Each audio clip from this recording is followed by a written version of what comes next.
नमस्कार दोस्तों, मैं हूं आपके साथ आशीर्वाद। आप सभी का स्वागत है आईएएस मंत्रा के यूट्यूब वीडियो चैनल पर। आइए चर्चा प्रारंभ करते हैं इस स्पेशल इशू पर। क्या आपको आर्कटिक रीजन दिख रहा है दोस्तों? यहाँ पर आर्कटिक के आसपास देश कौन कौन से दिख रहे हैं? एक बार कोई स्कैन करें। एक देश है रशिया दोस्तों, फिनलैंड, स्वीडन, नॉर्वे, आइसलैंड, ये डेनमार्क का इलाका, कनाडा और ऑफकोर्स ये अमेरिका का इलाका दोस्तों, अमेरिका। 1 2 3 4 5 6 7 8 देश।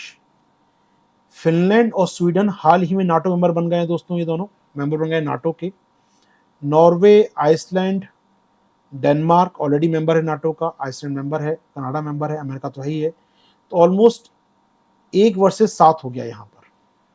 जी हाँ, तो नाटो के मेंबरशिप की अगर बात की जाए तो 7 देश मेंबर है नाटो के और एक केवल नाटो मेंबर नहीं है, उसके खिलाफ लड़ाई है। तो ऐसे में ये संघर्ष कहाँ पहुंचेगा? नाटो बना रशिया का आर्कटिक सागर में, ठीक है। और यहाँ पर रशिया का अकेला पड़ रहा था तो चाइना आ गया, यहाँ से बेरिंग सागर निकल चाइना आ गया दोस्तों यहाँ पर इसकी मदद करने के लिए। चाइना आ गया यहाँ पर मदद करने के लिए। तो एक तरफ रशिया और चाइना आ गए हैं। चाइना ने इस हफ्ते अपने आप को कहा कि चाइना स्वयं कह रहा है कि मैं एक नियर आर्कटिक कंट्री हूँ। नियर आर्कटिक, आर्कटिक के पास वाला देश हूँ। मतलब कहाँ चाइना और कहाँ आर्कटिक है, लेकिन बस पास वाला देश हूँ मैं। तो ये दिखा रहा है चाइना के एम्बिशन। यहाँ पर चाइना एक्सरसाइज कर रहा है रशिया के साथ। यहाँ पर रिसर्च वेसल आ गए हैं उसके, यहाँ पर बर्फ को तोड़ने वाले जहाज आ गए हैं उसके। और ऐसे में अमेरिका की चिंता बढ़ती जा रही है। आपको याद होगा लास्ट वीक अलुशियन द्वीप बताया था मैंने आपको, और बताया था चाइनीज शिप वहां पर घूम रहे थे बेरिंग स्ट्रेट के पास। बेरिंग जल संधि दोस्तों यहाँ पर है ना, बेरिंग जल संधि, ये रही बेरिंग जल संधि। यहाँ पर चाइनीज शिप घूम रहे थे लास्ट वीक, आपको याद होगा, बताया था मैंने। 2-3 पास के नाम बताए थे मैंने। घूम रहे हैं यहाँ पर चाइनीज शिप और मूव कर रहे हैं अब आर्कटिक सागर के अंदर। तो कहीं ना कहीं अमेरिका की स्ट्रेटजी रशिया और चाइना को एक्सप्लॉइट करने से रोकती है उत्तरी क्षेत्र को। आइए बात करते हैं इस टॉपिक पर हम लोग। तो यहां पर अमेरिका ने नीति जारी की है अपनी आर्कटिक को लेकर। उस नीति का उद्देश्य है यहां पर सर्विलांस को बढ़ाना, यहां पर निगरानी को बढ़ाना, इंटेलिजेंस, यहां पर मुखबिरी को, यहां सूचना को, इंटेलिजेंस को बढ़ाना, अपनी क्षमता को बढ़ाना और सहयोग करना अपने दोस्तों के साथ। तो ऑफकोर्स ये हम कहते हैं ना, नेशनल सिक्योरिटी के 2 पॉइंट आपको याद है। हम क्या कहते हैं, किसी देश को अगर सिक्योरिटी करनी है, सुरक्षा करनी है, तो क्या करना चाहिए उसे? 2 पॉइंट।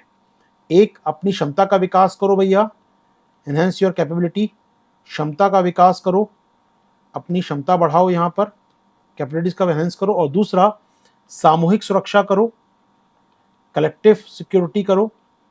ये 2 पॉइंट कहे जाते हैं दुनिया में सुरक्षा करने के लिए, collective security as well as capability enhancement. ठीक बात है दोस्तों। तो क्षमता विकास कैसे कर रहा है अमेरिका? यहाँ पर निगरानी बढ़ा रहा है अमेरिका, सर्विलांस बढ़ा रहा है, यहाँ पर अपना इंटेलिजेंस, अपनी सूचना को बढ़ा रहा है। यानी अमेरिका के पास बेहतर उपकरण होंगे, बेहतर रडार होंगी, बेहतर दूरबीन होंगी यहाँ देखने के लिए, बेहतर रडार सिस्टम, सैटेलाइट सिस्टम होगा इस पर नजर रखने के लिए। अपनी क्षमता बढ़ा रहा है। वहीं जो आर्कटिक के आसपास के देश हैं, कौन देश है यहाँ पर? सब नाटो मेंबर है कुल मिलाकर, वो नाटो एलाइज हैं उसके। उनसे कह रहा है कि आप सामूहिक सुरक्षा करें इस इलाके की भी। तो मेरा बहुत पॉलिसी बहुत clear, surveillance, intelligence, capabilities and corporation with other NATO allies और अदर आर्कटिक एलाइज के साथ दोस्तों, जिससे रोका जा सके रशिया और चाइना को यहाँ पर आने से। तो यहाँ पर दोस्तों 8 राष्ट्र की बात करो, मैंने 8 के नाम बता दिया, वो कनाडा से लेकर रशिया तक 8 नाम बता दिए मैंने यहाँ पर आपको। तो अमेरिका की स्ट्रेटेजी क्या है यहाँ पर? कि सेंसर लगाए जाएं, यहाँ पर सैटेलाइट बेस्ड सेंसर लगाए जाएं, यहाँ पर रडार सिस्टम लगाए जाएं, इसे मॉनिटर करना आसान हो सके। जी हाँ, तो अमेरिका यहाँ की निगरानी बढ़ाना चाहता है इस इलाके की।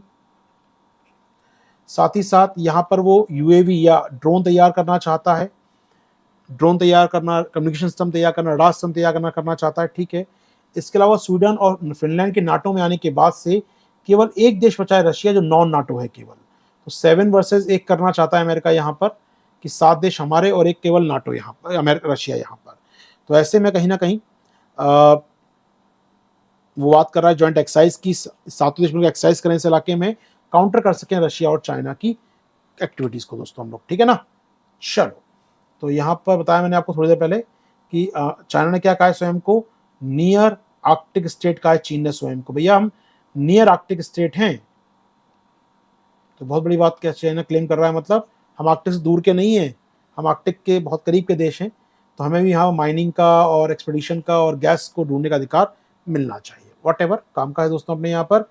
आपने सुना था लास्ट वीक कि अलास्का के पास अलुशियन द्वीप समूह में चाइनीज वेसल्स हमको दिखाई दिए थे।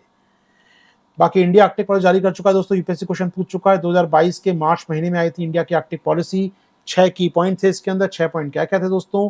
हमारे 6 पिलर क्या थे हमारी आर्कटिक पॉलिसी के? हमारी आर्कटिक नीति जो आई थी मार्च 2022 में, होली से एक दिन पहले मिनिस्ट्री ऑफ अर्थ साइंस ने जारी किया था इस पॉलिसी को। 6 पॉइंट क्या थे?